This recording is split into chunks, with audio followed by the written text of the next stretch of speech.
Draga djeco, danas pravimo lutkice, prstne lutke. Znači, vaša dva mala prstića će vam biti potrebna da im date život, odnosno da se one počnu kretati, da počnu praviti, da rade neke pokrete.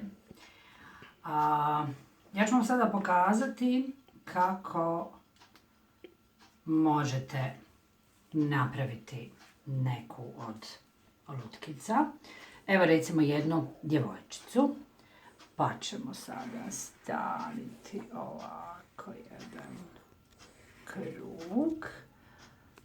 Pa ćemo ovako šiškice, ovak ima neku kapicu možda. Tako.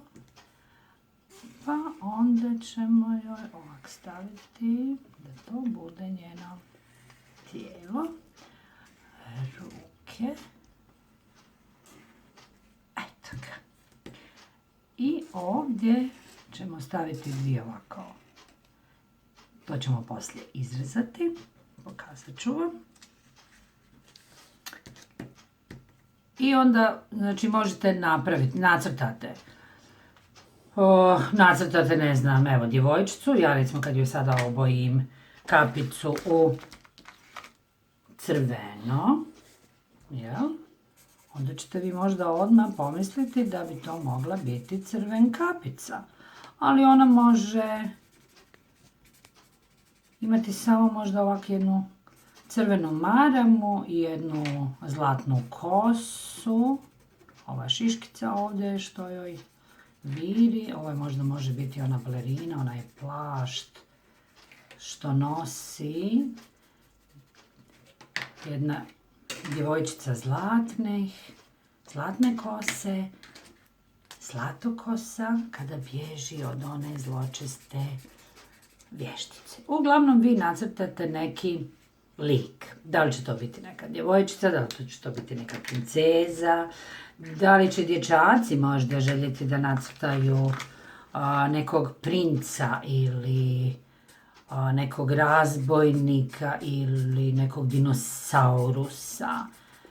To sve zavisi o vašoj mašti, ono o čemu vi želite da pričate i kakve bi vi željeli lutkice napraviti. Evo tako. I kada to lijepo sada izrežete, ovako, sve radimo na jednom malo tvrđem papiru. Najbolje je da je bijeli papir da bi se onda sve onako izvorne boje vidjele. Pa je ovo baš crveno, ljubičasto, zeleno, žuto.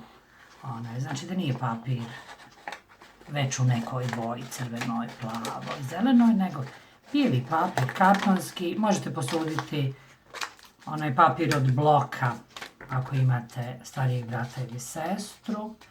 Ili jednostavno na tankom papiru možete isto to nacrtati. Kada izrežete tu vašu sličicu, zalijepite na neki karton, da li je to od ambalaže, od neke kutije, i onda će ona biti malo čvrsta. Kao što sam rekla, ovo ovdje što sam nacrtala, to treba izrezati. To režete ne do kraja, da bi ovo, znači ovako, treba mali jedan dio dole ostati, to neka vam pomognu roditelji, i ovo izrežete skalperom. Rekla sam prošli put da je to jedan onako veoma oštar i ne nož za djecu. To neka vam roditelji urade.